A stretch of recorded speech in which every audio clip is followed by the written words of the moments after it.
The most constant celestial body in our sky is obviously the moon.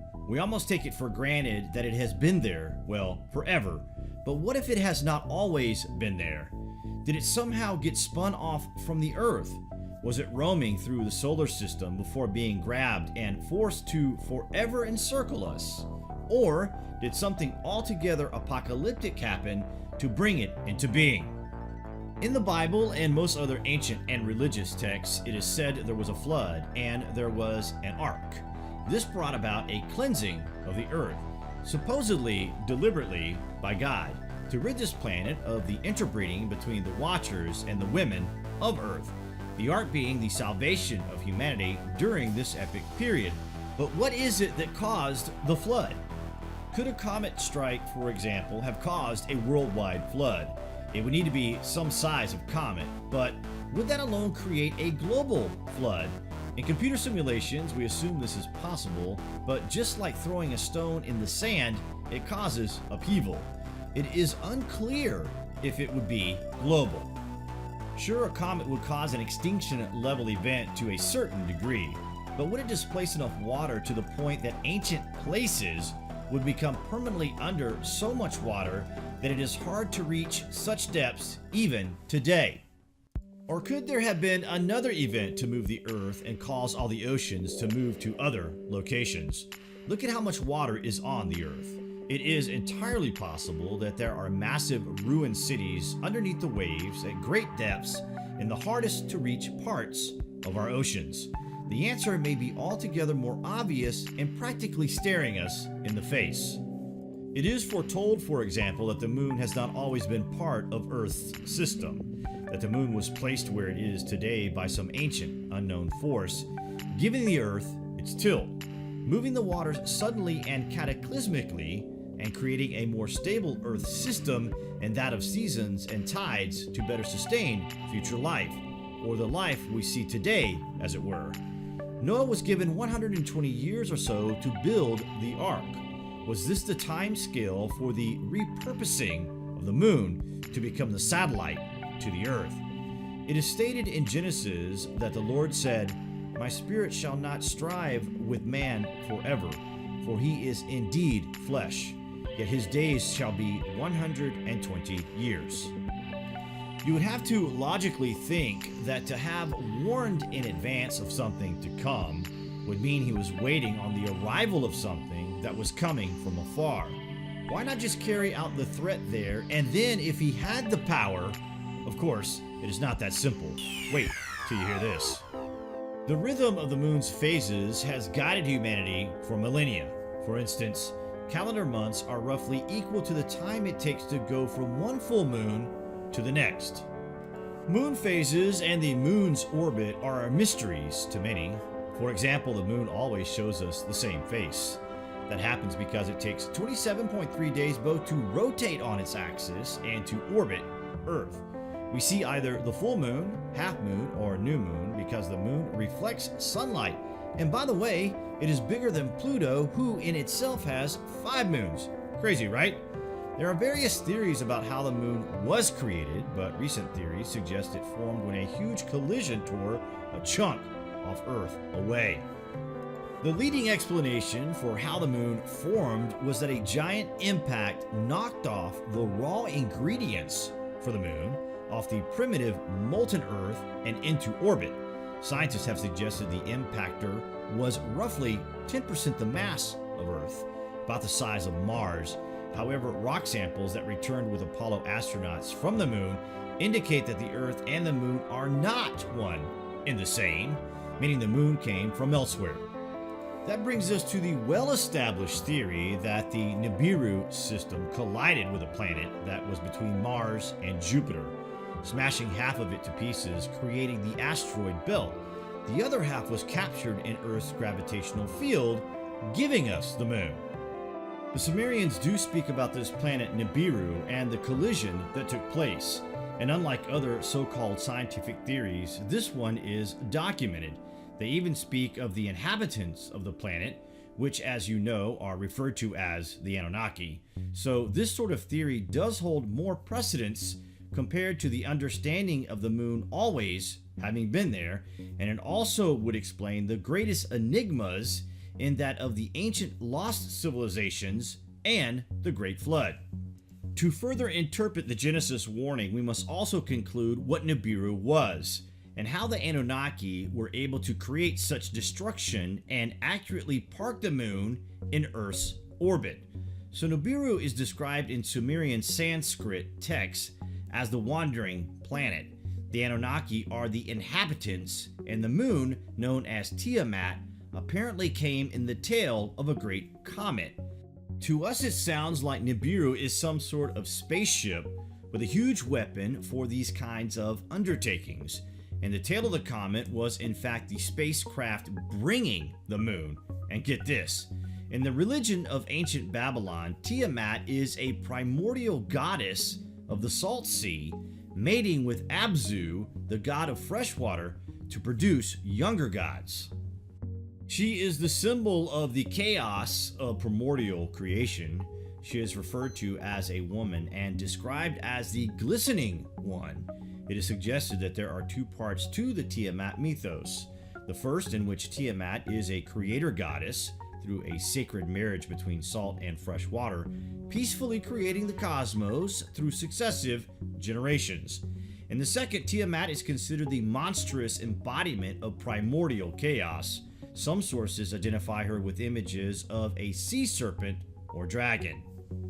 In the Enuma Elish, the Babylonian epic of creation, she gives birth to the first generation of deities.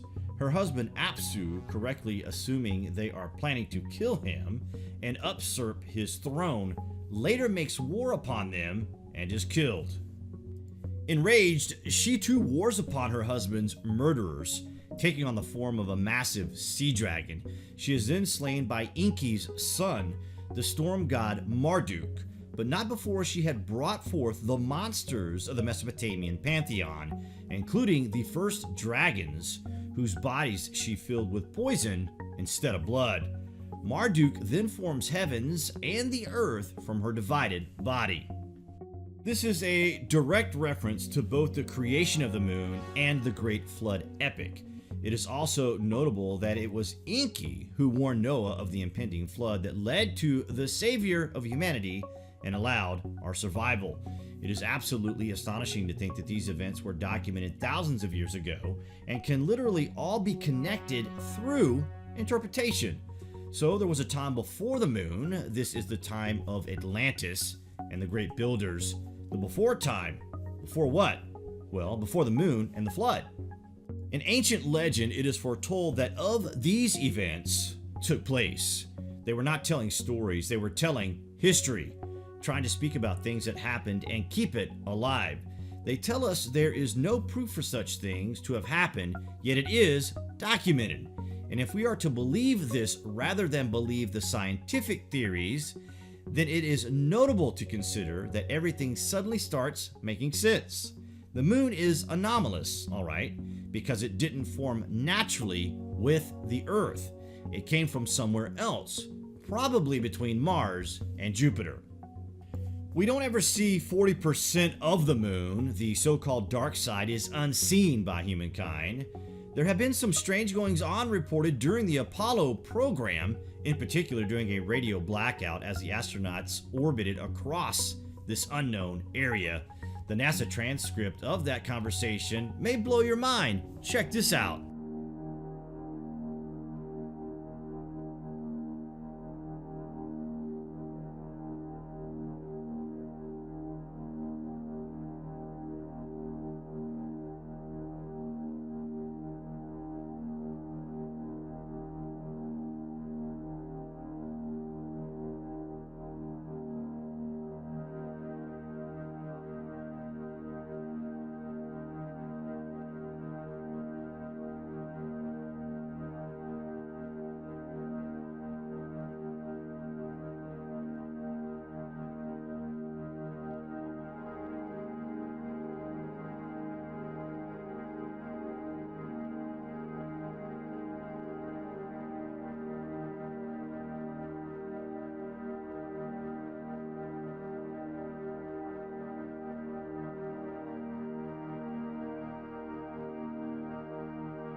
Maybe that was the inspiration for Pink Floyd's Dark Side of the Moon album. In Zulu legends, it is believed that the moon is hollow and the home of the Python, a race of intelligent extraterrestrials.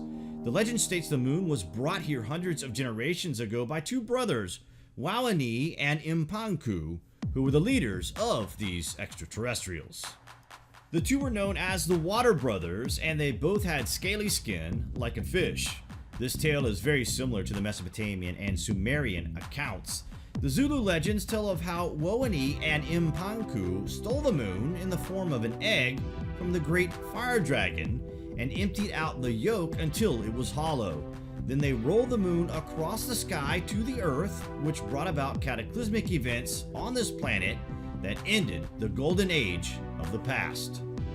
Zulu stories say that the earth was very different than it is now. There weren't any seasons, and the planet was perpetually engulfed by a canopy of water vapor.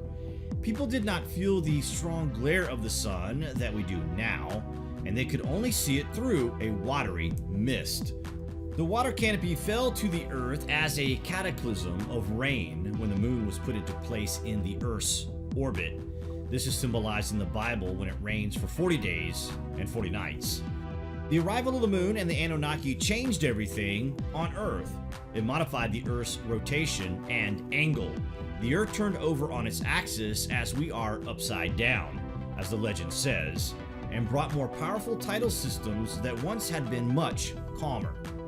Zulus and other native African accounts say it was built far, far away to keep an eye on people, and as a vehicle to travel the universe.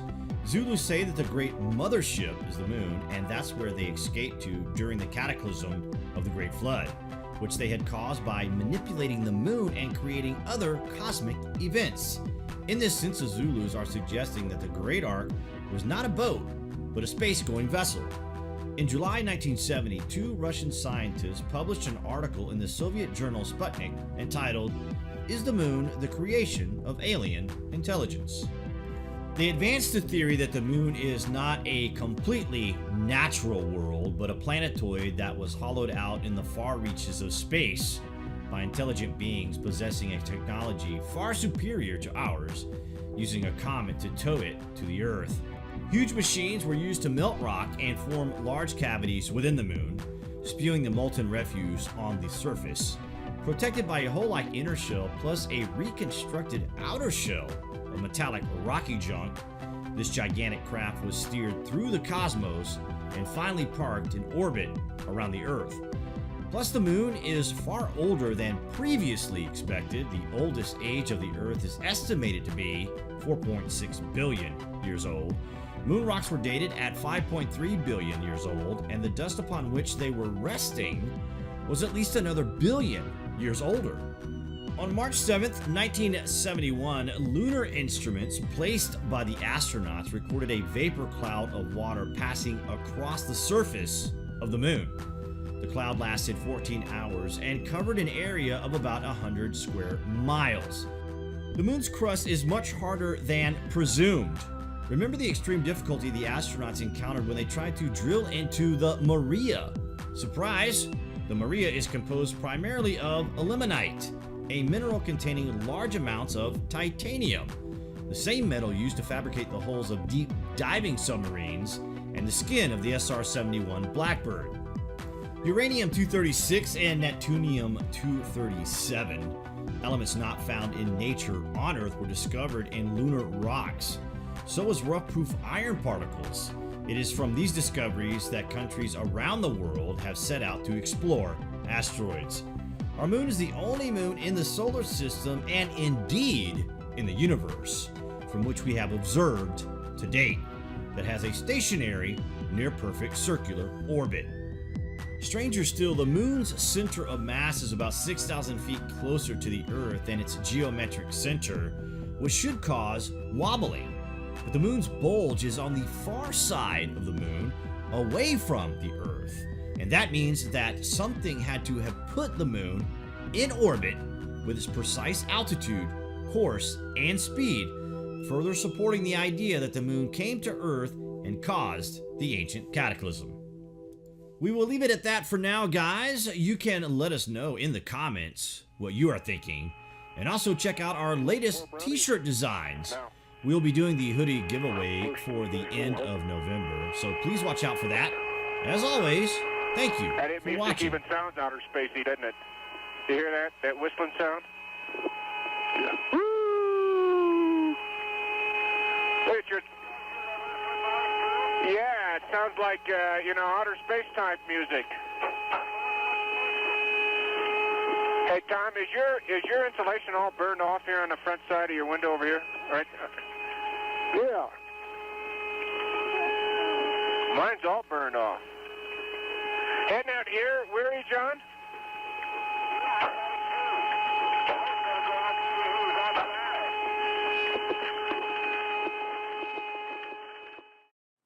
When you think that you know all that there is to know, you'll have nothing to gain and no reason to grow. To the closed mind, there is nothing to find, as there is nothing to see through the eyes of the blind. The more that we know more is unknown, for there's much more to see than can ever be shown. When all of infinity just keeps on going, we'll take what we know and continue on growing. As the eyes can be opened, more so can the mind. So though you may see, you may also be blind. Or perhaps might your sight be like fog through the night. To enlighten the mind, you must let in the light. Insight is a sight of a light deep inside of the mind that's aligned with what's right and divine. This light shines and defines, underlines and unbinds what is bound, and what you're willing to find can be found. In between thoughts and in between time, between every rhythm and in between rhyme, so much can come clear when you expand the mind, and then look in between, and then see what you'll find.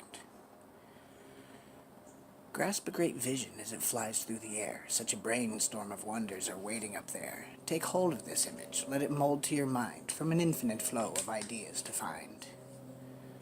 There's so much that we do not know, so little that we do. Someday they may just say that things we know are all untrue. So let's keep an open mind, for facts may come and facts may go. And keep in mind there are so many things we may or may not know. Some may say they know it all, there's not much more to know. They see their glasses oh so full, it might just overflow. Yet others who say that they know very little may know more than most people will, for they see that their glass contains only a drop, with a notion of space they can fill. If space were an ocean, and time was its flow, just one tide holds a lifetime of things you can know. Explain to me this planet and enlighten me on space. What is time to every moment, as each moment takes its place? And so explain to me existence, for there's much more to this show. There must be something past the curtains, I am certain I don't know. Antimatter, does it matter so much more than I can gather? Why do stars align in such designs and never seem to scatter? And as some stars may fall from heaven, tell me why are we still here? There's many questions to be answered, and they may all someday come clear. But until then, well, I must wonder and be amazed by the design, and find some bliss in this existence, as it will always blow my mind.